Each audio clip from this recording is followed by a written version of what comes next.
वीरता को इतिहास है बताना।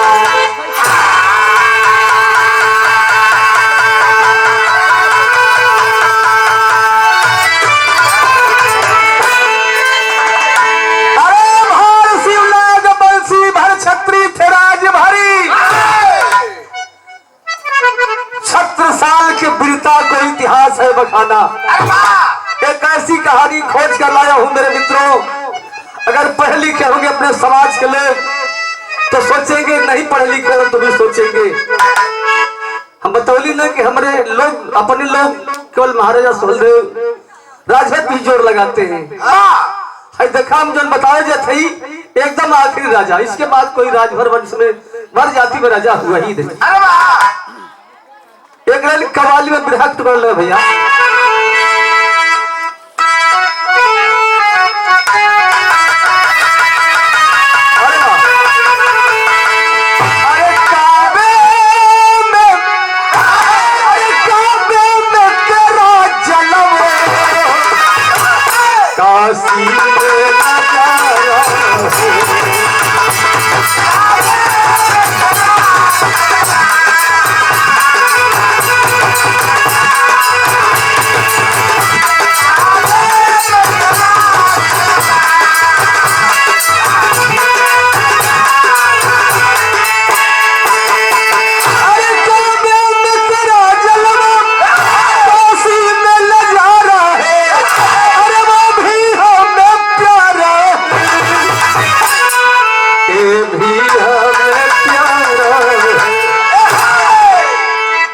पर गौर करेंगे आप। बहुत पहले की बात नहीं है, 400 वर्ष पहले, वो खाली मात्र 400 वर्ष पहले आप क्या थे, यही चीज बताने जा रहा हूं। अरे हम देश बनो भारती, भर राज भर के नाम।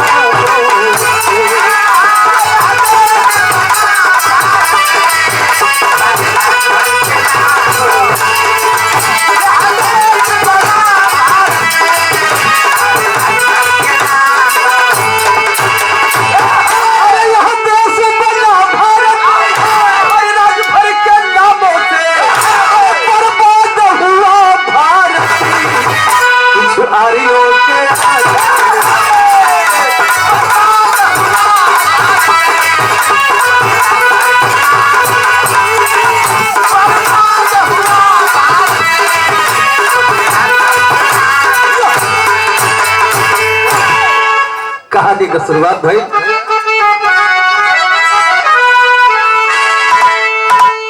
अरे भगवान बुद्ध की धरती,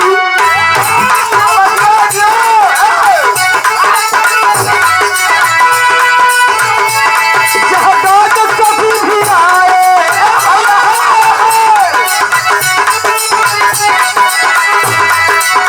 अरे बनारस खरा बनारसी,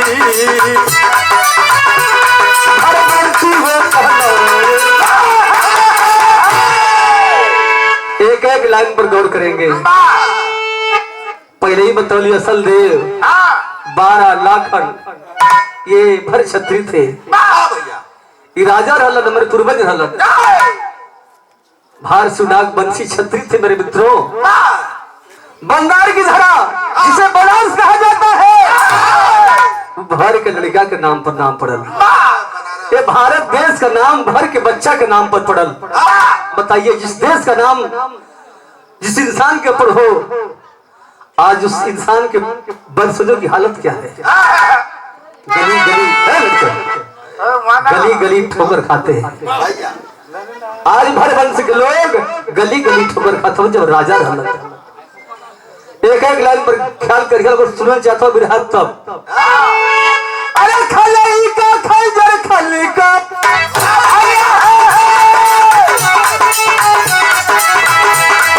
दुश्मन को बैठा है,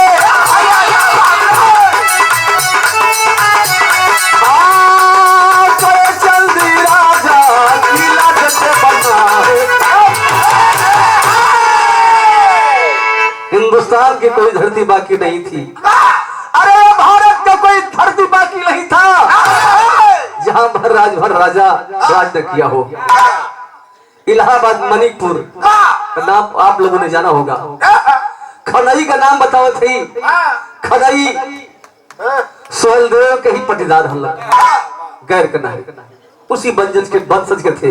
महाराजा सोहलदेव जी के मर जाने के बाद कमान को संभाले 36 वर्ष तक खनई के सामने कोई टीका नहीं। समय बीतता गया मेरे मित्रों, कहां तक बीतल? अरे बुंदेलखंड के अंदर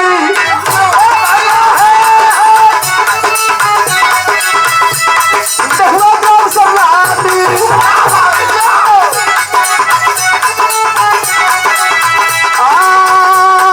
चंपत राय बहादुर ललकुआरी दिल की रानी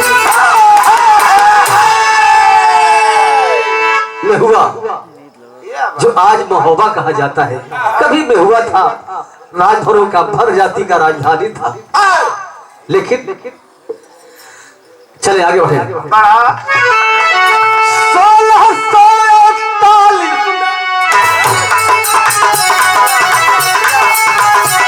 औरंगजेब चढ़ाई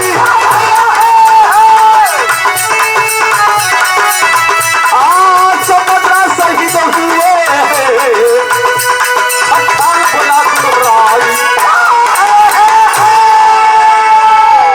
बहुत दूर का बात ना है। 1648 में 1648 में औरंगजेब जो पूरे हिंदुस्तान का राजा था, भारत का राजा था, लेकिन महुआ ग्राम गुलाम नहीं हुआ। यह सोचने की बात है, पूरा हिंदुस्तान पूरा भारत गुलाम था, लेकिन महुआ ग्राम गुलाम ना रहल। बाबर अकबर पूरा खानदान चल गए, नहीं हुआ।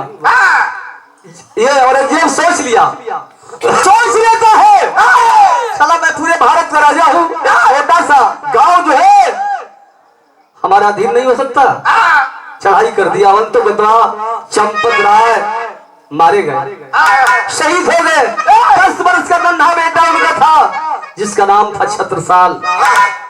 छत्रसाल देखल घुरा गए। ललकुंवरी रानी छत्रसाल के माई अपने बेटवा का अखिया मुँह तोप देली। कली लाल यहाँ से भागा, कहला ना माई हम ना भागा। कहला भाग यहाँ से रे। देखे बाबू अपने बच्चे को लेकर के भागती है। गैली अपने बगला में गैलिन, किला में गैलिन, जितना सफरल गहना गौरी उठोलिन, अपने पति का ताज उठोली लेके चल देली। घनघोर जंगल में चली जाती है, एकदम घनघोर जंगल में जाती है, जहाँ कुछ इन्हीं के सिपाही, छत्रसाल के पिता के सिपाही उसमें मिल जाते हैं। मेरे मित्रों, उस जंगल में समय बीते लगल, समय कटे लगल, धीरे धीरे लड़का की उम्र बढ़े लगल। आज जब बढ़े लगल संगमा के लगवा कल किए बाबू हमन का राजा हवा, तो हम फिर सोचते कि तो राजा बना दे जा। वो कैसे? अरे मतलब धीरे धीरे सेना बनावल जी, मार कर दी। देखे बाबू उस जंगल में ही हर व्यवस्था होने लगी, हथियार बने लगल, सेना बने लगल, तैयारी होके लगल। लेकिन बाबू समय बीतता गया। जब समय बीतता गया एक दिन लड़का अपने माई से आके कह दिलस, का कहलस बाबू?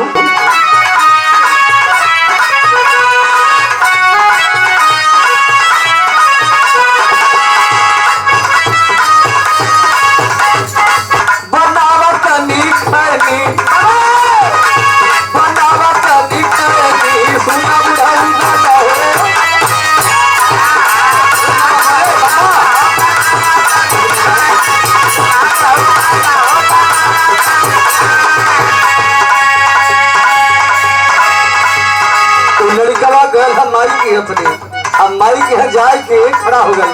मतारी पूछली बेटा कैसे इला बताओ। बनाई फिरोज से ना हमारी माई हो,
जेकरे पति का धीरे धीरे जेकरे दुल्हा का जेकरे मरद का नटई आंखी के सामने कट जाए हो वो दुल्हन का सोची कहले बेटा तहू देख ले अपने बाबू को गदन कटत अबू देख ले इससे अच्छा के मन का अपन जिंदगी जंगलों में बिताए देंगे तुम तो अगर खड़ा हो गया अरे पगली छत्री का बेटा है भर छत्री है भर छत्रियों के सामने कोई टीका नहीं सामने से जो भी हमारे पूर्वज मारे गए हैं धोखे से तो वह धोखा मैं नहीं सहूंगा औरंगजेब को खत्म कर दूंगा कहूँ कैसे तो बताओ ले गीत लग गई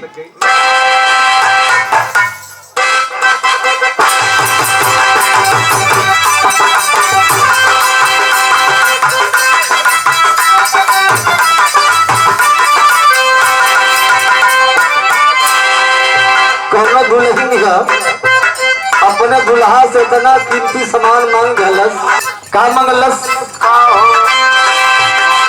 हमारे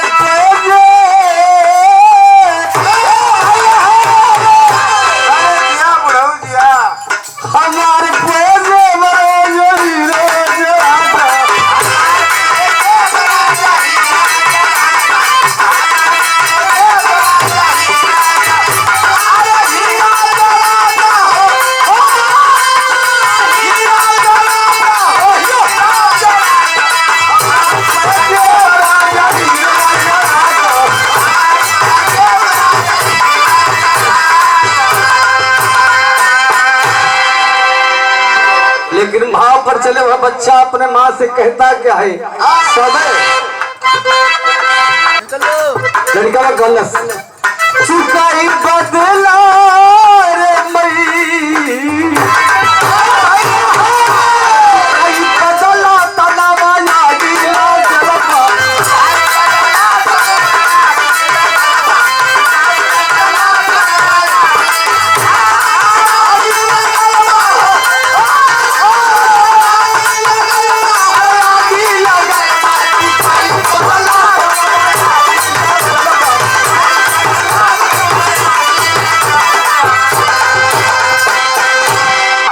लेकिन जो उनके संगी साथी थे जो सेना में तैयारी होते रहल उस सेना के लोग सच्चे राजा मान लेलन और राजा मान के कई कर देलन अरे बचाओ के माथे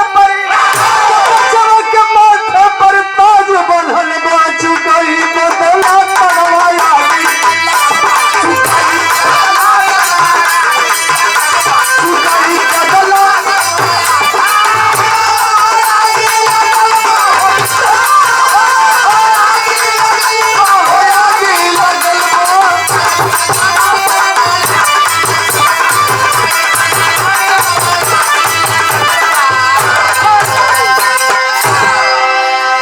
भैया हो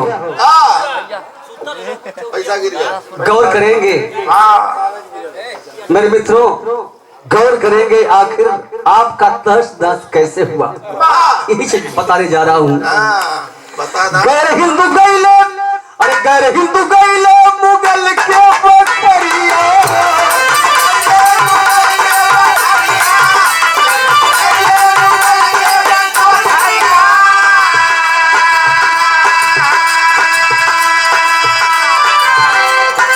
बाबू गैर हिंदू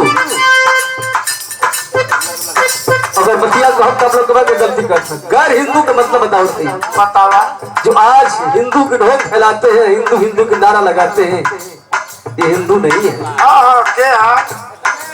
ब्राह्मण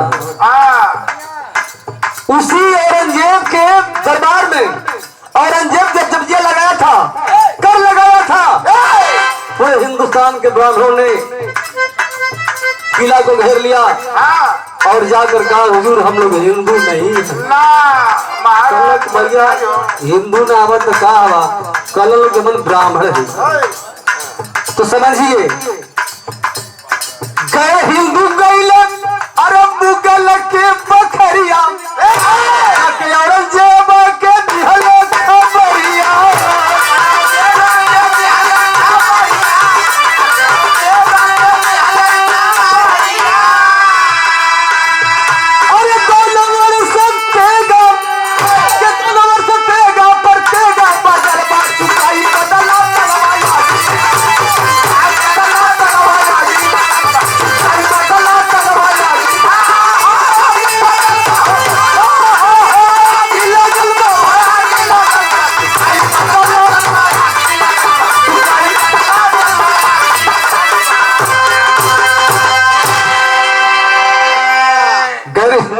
जाकर के औरंगजेब से कहा, हुजूर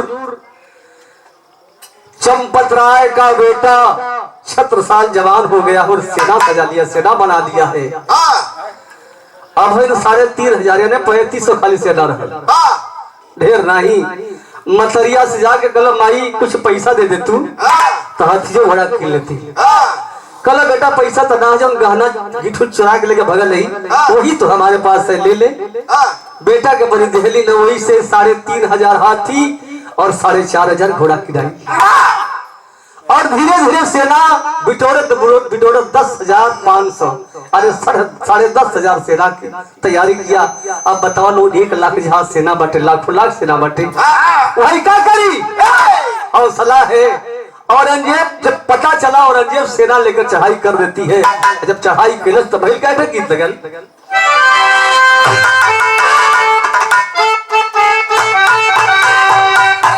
अरे वाह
घोड़ा चिहार कर तलवार भाजने लगा, लेकिन भइल का अरे साहब का सेना छोड़ के चलल पराई, अब भागल औरंगजेब भैया छोड़ी के लड़ाई।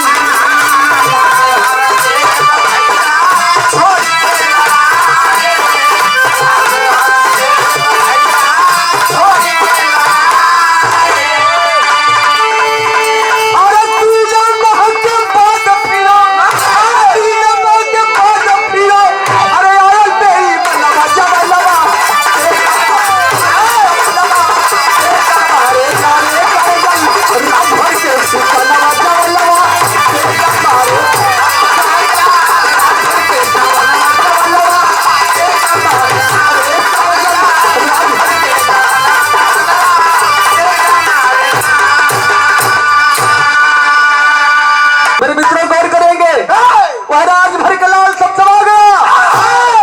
3 महीने के बाद जो है औरंगजेब फिर चढ़ाई कर देता है, और सेना बढ़ाएगी पहली बार। अब तीसरी बार चढ़ाई की लक्ष्य 3 महीने के बाद फिर सेना लेके जब पहुंचल है बाबू, सेना लेके जब पहुंचल तो भैल का तक से गीत लग गई,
बार भी औरंगजेब जान लेकर भाग चला। जब भागने लगता है मेरे मित्रों, वापस शेर अपने हवेली पर आई। लेकिन गौर करेंगे हुआ क्या इस बात पर। भैया बड़े के भैया अजय यादव जी, हमारे पूजनीय बिहार के सम्राट,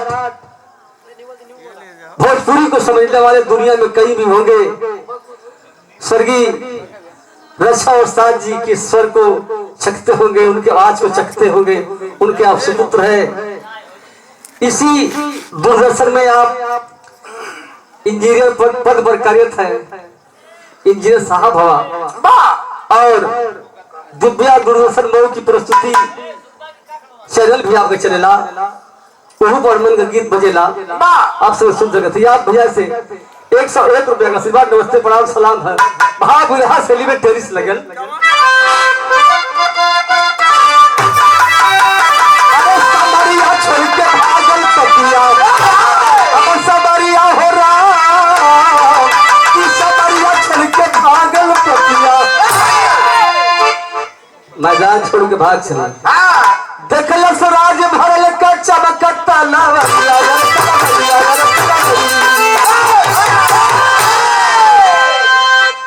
हे भैया छोड़ समर को भागा औरंगजेब। अरे छोड़ समर को भागा औरंगजेब, छत्र साल ललकारा है। अरे गीदड़ की औलाद हो तुम, भर छत्री हुकारा है। 1 साल के बाद फिर 1 साल के बाद फिर औरंगजेब किया चढ़ाई है। अरे उठा लिया तलवार, बघेला होने लगी लड़ाई है। करेगा मेरे मित्रों, 1 साल के बाद फिर चढ़ाई कर दिया। तनी और सेना बढ़ा दिया। यह हौसला लेकर के रदवा पर ही मार ढल गई। लेकिन जब आयल है बाबू तो हुआ क्या, भाव मोहब्बत के बाद जब खबर लगे, 7 साल में जब खबर लगती है कि फिर यह 5वीं बार चढ़ाई कर दिया है, तो हुआ क्या, भाव वापस से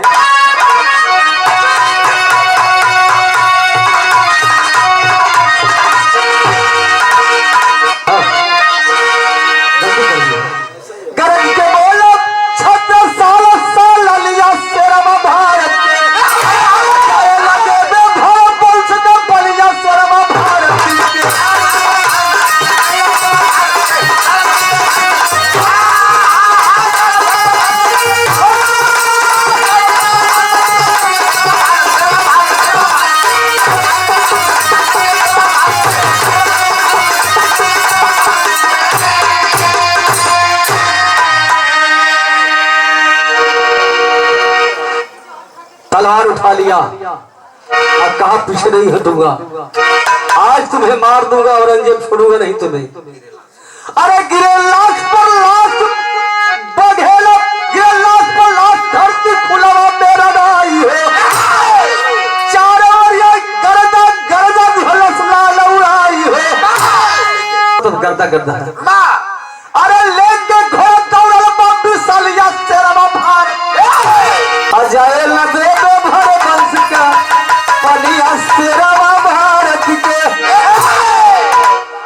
मेरे मित्रों गौर करेंगे, 5वीं बार चढ़ाई करने के बाद हुआ क्या, आलस भाव ढल गई।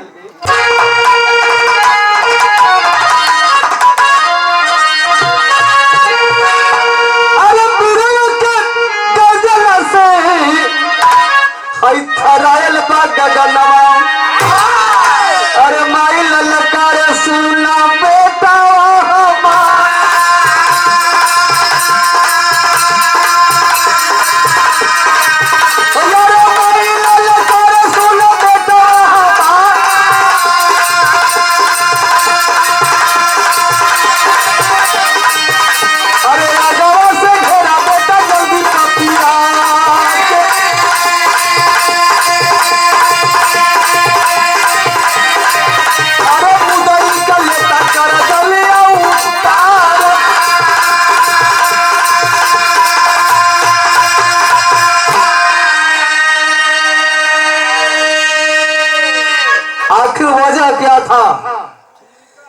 70 साल के करीब कोई पहुंचता नहीं था। कारण 7.5 फुट का और नौजवान था और 7.5 फुट का तलवार भी रहा। अरे सॉरी 7.5 हाथ, 7.5 हाथ का वह योद्धा था और 7.5 हाथ की तलवार थी, इसलिए कोई टच नहीं कर सकता था। आगे का कोई कोशिश करता था दरिये से मार पे कट जाए। मटारी देखलस की जब भागे लगल, जब भागने लगता है आवाज देते रे बेटो, आज अगर मुदई भाग गए तो लाल कब बैठाई ना। देखे बाबू संग में आज मतारी भी है, कल घेर के आगे से घेर ला तंबाई के बाद सुनल तो कैलन का है करेंगे मतारी के बाद के सुर के कैलस का अरे से घेर लिया जाई के बघेला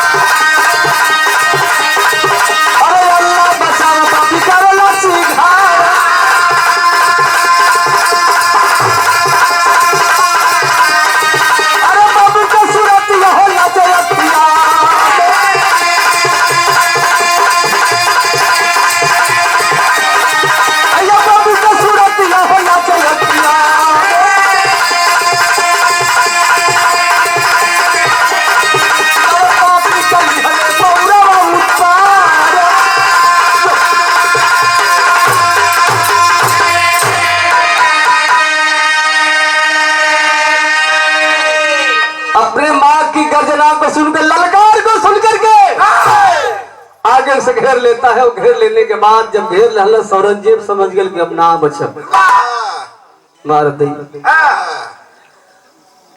आवाज देता है अल्लाह बचाला, कहला ही तो जब केहू न बचाई बहुत कैला समरा अब बारे जाते कहला दुहाई भाई का है हमारे पूर्वज हराज कैले है, हमार जान छोड़ दे बुलाई चल जाए। मतलब बुलाई जाइबा कैसे जाइबा, घेर लेलस और दौड़ भागल चला, दौड़ा के गर्दन में काट धलस। जो देश का गद्दार था, देश को लुटा है, अरे जिन्होंने हिंदुओं का कत्ल किया है उसके इतिहास को पढ़ाया जाता है। आज आतंकवादियों को, आतताइयों को, आक्रांताओं को मारा, उसके इतिहास को फूका जाता है, मिटा दिया गया। भर राज भर जातियों के इतिहास को मिटा दिया गया और स्कूल कॉलेजों में औरंगजेब के इतिहास को पढ़ाया जाता है। सोचिए इतना जलन है आप लोगों से, इस वंशज से कितना जो जलते हैं लोग। लेकिन बहुत बढ़िया बड़ा विधा में कवि लिखे हवन खड़ी कलाई से मास्टर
शासक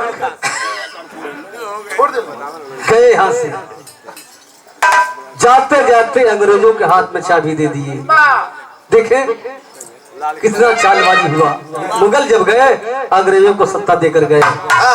अंग्रेज अइलन भारत पर, तुम्हन का क्या पता कि भौर जाति का करे। लेकिन अंग्रेजों के पिट्ठुओं ने, चमचों ने, दलालों ने उकसाया, कहां से? भर जाति के लोग डाकू हैं, भर जाति के लोग चोर हैं। चोर डाकू कह करके मार्शल घोषित करा दिए कि जो पतन हुआ था भर जाति का कुछ तो मिला। लेकिन दबे दबे, हर चीज दबे दबे कब तक दबा रहेगा? जब अपने बच्चों में, अपने लोगों में शिक्षा आई है तो खोज हो रहा है, इतिहास का होगा। अब तो जागा। जो हम बिरवा गावे थे हिंदी में ना भैया, हिंदी में लिखल ना मिली, उर्दू में है, फारसी में है, दो भाषा में, उर्दू और फारसी। और बड़ी मेहनत से, बड़ी खोज के बाद मिली चीज, दूसरे से पढ़वाए के लिखे पर। एक चीज और बताइए आप लोगों के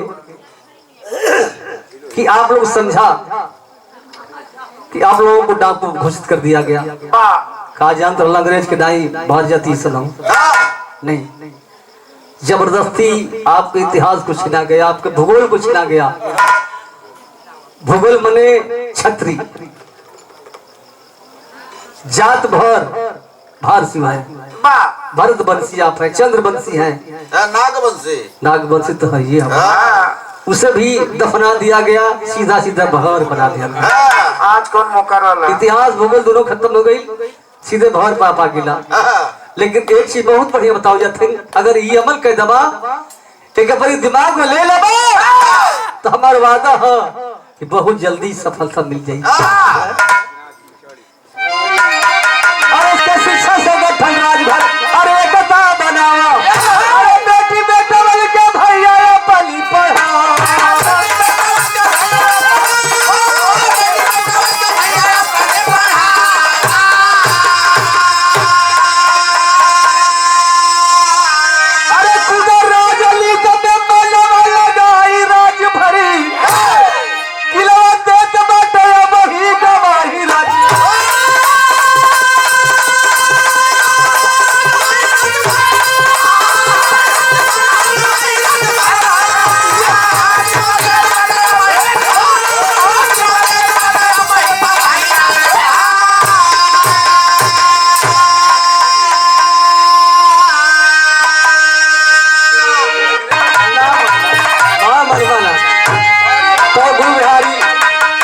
राम लगा राम फिर दो किलंदर भर का, कभी जीव थी सुधारी, कभी महेंद्र श्यामलाल बाबूराव हरदेव सींच रहे फुलवारी है।